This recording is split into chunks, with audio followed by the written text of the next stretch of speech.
Good morning, everybody. I'm running a little bit later with this Hope Daily today, but good morning to everyone. And if you're going to be watching, then say hi in the comments. Let me know your thoughts on today's passage. Let me know that you're watching and say hi. That'd be great as we kind of go through the text. This morning, we're going to be looking at John chapter 18 and the first 14 verses, so verse 1 to 14. And I'm going to be making this a little bit shorter than normal. So yeah, I'm just going to plow right in and we're going to just walk through the text quickly and see what encouragements we can have from today. And this is about Jesus being arrested in the Garden of Gethsemane. It's not actually in the garden, but it's around the area. By him being arrested and being led away by his captors. So it says, chapter 18, verse 1. When he had finished praying, Jesus left with his disciples and crossed the Kidron Valley. On the other side there was an olive grove, and he and his disciples went into it. Now Judas, who betrayed him, knew the place, because Jesus had often met there with his disciples. So Judas came to the grove, guiding a detachment of soldiers and some officials from the chief priests and Pharisees. They were carrying torches, lanterns, and weapons. So it's crazy how they came to take Jesus away, and there was a whole detachment of soldiers, with weapons, with lanterns, with torches, like a small army, effectively, just to take away one guy. And it's crazy, and it kind of reminds us, and this will come up again in this passage. It reminds us that God's fight is not against flesh and blood, as these might have thought, but it's against principalities and the powers in the heavenly realm. It's against the powers of evil and sin and darkness. Verse 4, Jesus, knowing all that was going to happen to him, went out and asked them, "Who is it you want?" So Jesus knew all that was going to happen. He knew he was going to be led away to the cross, and yet he was willing to go. "Who is it you want?" "Jesus of Nazareth," they replied. "I am he," Jesus said. And Judas the traitor was standing there with them.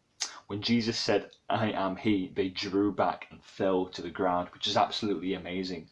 So Jesus says, "I am he," like I am Jesus, and the force of those words makes him fall to the ground, and it makes us think about when God kind of introduced himself to Moses. Moses says, "Who will I tell has sent me?" And then God says, "Tell them, I am that I am. I am the great I am. I am God Almighty. I am the God of the ages. I am that I am." Like, God's name, God's intrinsic nature, and Jesus is kind of saying those kind of very words. He's saying, "Hey, I am," and it's like the detachment of soldiers feel a sense of that force. Morning, Jamie. It's like the soldiers feel a sense of that force when he says those words, which is absolutely incredible. They all fall back just by Jesus saying, "Hey, I am." It's crazy.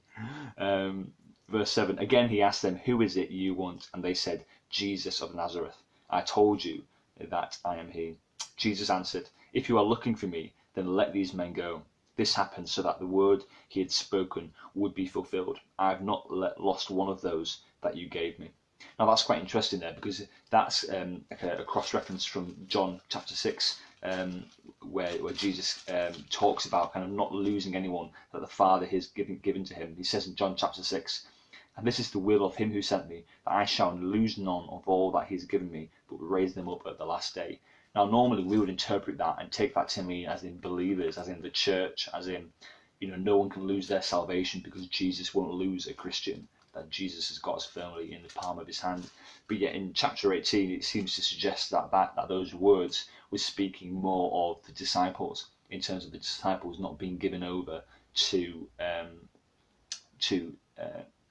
arrest and even crucifixion at that time, alongside Jesus. And maybe it could mean both, I don't know, it probably does. But it's interesting to see how the Bible kind of interprets the Bible.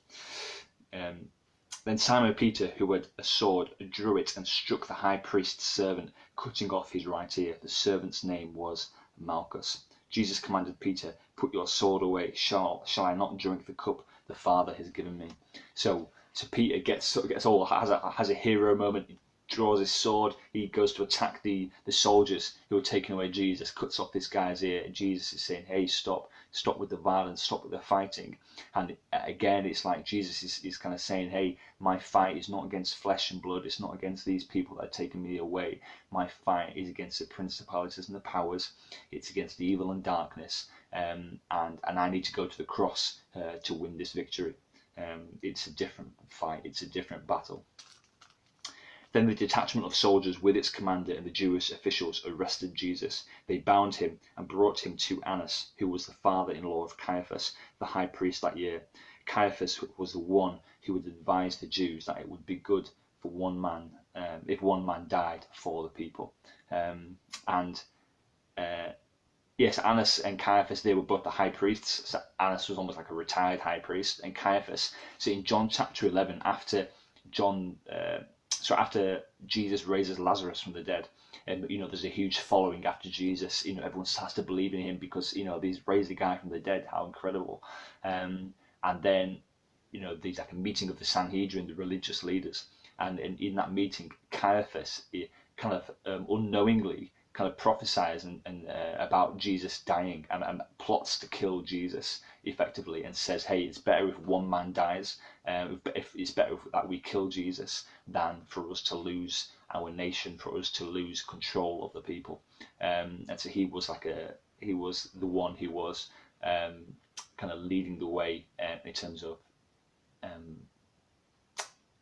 persecuting Jesus and having him killed.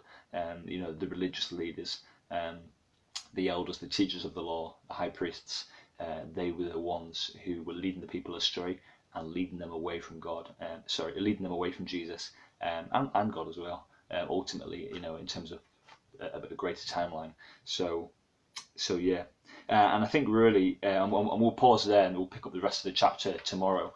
And I think really what this reminded me is like in the film Narnia, when the great lion, this Aslan, this kind of like ferocious, really strong lion, is led away gently by his captors to be put to death. For one of the boys, I can't remember his name now. Edmund, is it? That's right. And he's like this really strong lion. He could like just devour them all at that time. He could overpower them all straight away. But yet he led away humbly. He's led away peaceably because he's winning. He's fighting another battle. And that's like Jesus here. He is this like ferocious, strong lion, this meek lion, which has just been led away humbly to his death because he's fighting another battle, and he's fighting a battle for us, for all of humanity, for all people that would believe in him and put their trust in him. His fight is not against flesh and blood, but against the principalities and the powers in the heavenly realms. His fight was against sin and evil and darkness, and he won that battle on the cross. He won that victory for us, which is amazing. So yeah, we just have this amazing picture of this like Jesus, this great lion who causes people to fall over just by saying I am, which is just incredible. Who isn't fazed by it, who is willing to drink from the cup his father is asking him to drink from. So it's amazing. So yeah, the great lion being led away. So yeah, great. Have a great day, guys. Hopefully that's encouraged you, and we'll catch up tomorrow in the next chapter, in the next part. So take care.